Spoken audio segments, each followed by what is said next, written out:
자, 여러분 안녕하십니까?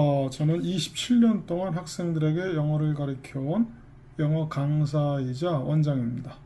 자, 오늘 동영상의 주제는 우리가 10년 동안 영어를 배웠는데도 아직도 아이들이나 저희들이나 말 한마디 하는데 어려움을 겪습니다.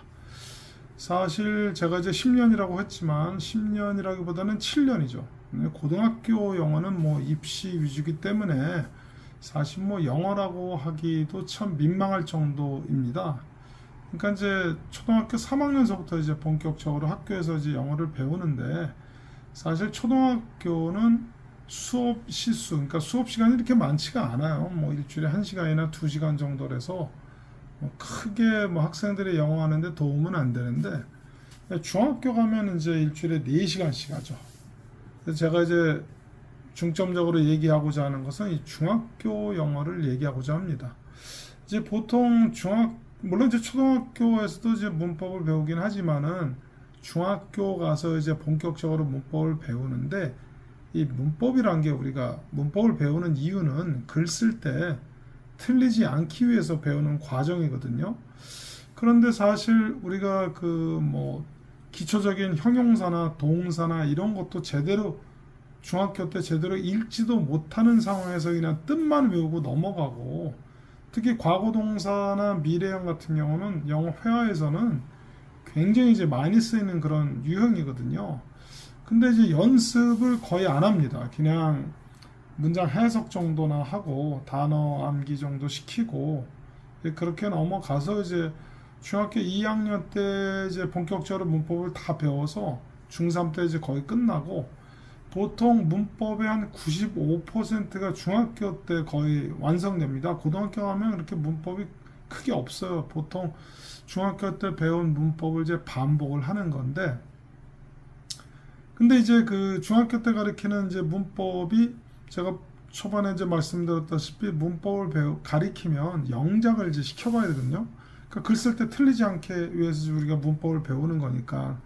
그런데 영작은 거의 없고 용법 문제 있죠. 투부정사의 이게 명사적 용법이냐, 현재 완료의 경험이냐, 결과냐, 대시 명사절로 쓰였냐, 관계대명사로 쓰였냐, 주로 이런 내용을 갖다가 위주로 선생님들이 가리켜요. 근데 선생님들도 사실 그렇게 가리킬 수밖에 없는 이유가 자기네들도 중학교, 고등학교 때 그렇게 배웠거든요. 그러니까 중학교 때, 고등학교 때 배웠던 영어를 그대로 가리키는 거죠. 근데 여기서 이제 선생님들이 하나 이제 간과하고 있는 건 뭐냐 하면은, 그렇게 본인들이 배웠기 때문에 지금 영어 회화를 잘 못하잖아요. 근데 그 똑같은 방식을 지금 학생들에게 가리키고 있잖아요. 그리고 사실 중학교 영어에서는 그렇게 크게 고등학교에 나오는 영어 이제 학교 시험 문제식으로 안 내도 되거든요, 사실. 중학교 때는 이제 좀 이렇게 학생들이 좀 이렇게 말도 좀 할 수 있게끔 좀 가리키고, 물론 이제 영작이 돼야겠지만 말하려면 먼저 영작부터 해야 되잖아요. 머릿속에서 문장을 만들어서 말로 이제 이렇게 구사를 해야 되니까.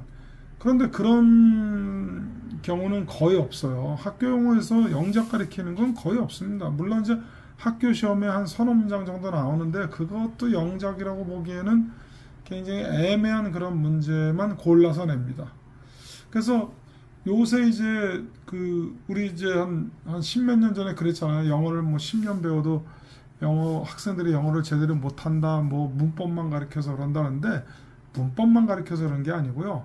문법을 가리키는데 주로 독해하는 방식에 적용하는 문법, 그게 보통 제가 알기로 한 15%에서 17% 정도가 문법이 독해에 적용된다 그래요. 그러면 나머지 80% 넘게는 영작하는데 도움이 되는 문법인데 실제 영작은 거의 하나도 안 하잖아요.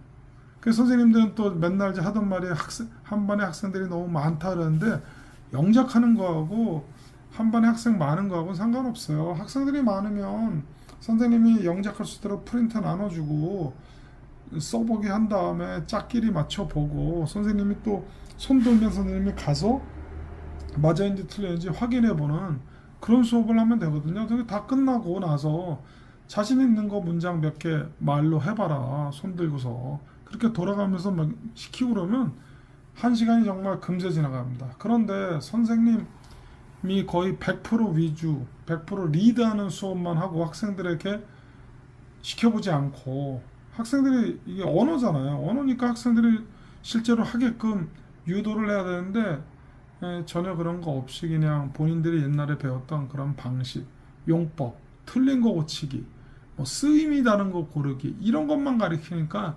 아이들이 정말 영어를 못하는 거예요. 그냥 고등학교 가잖아요. 비슷한 영어 또 가르쳐요. 뭐 독해하면서 뭐 이건 뭐 투부정사의 형용사적인 용법이다. 뭐 이거는 뭐 부사절이다. 형용사보다. 와. 요새 애들이 한자도 안 배워갖고 한자도 저는 모르는데 그렇게 어려운 말, 어려운 용어를 써서 아이들이 아나요? 저는 모릅니다. 그러니까 현실적으로 아이들이 정말 실용적으로 쓸 수 있는 그런 문법, 그래서 문법 가리키고 영작시키고 말로 하는 그런 수업을 선생님들이 시도해봐야 됩니다. 맨날 똑같은 거 가리키지 말고요. 옛날에 20, 30년 전, 60년대, 70년대 그 영어 이제 가리키는 거 그만하고 좀 더 학생들이 말을 할 수 있게 하는 그런 학습 방법을 좀 강구하시기 바랍니다. 자, 여기까지 마치겠습니다.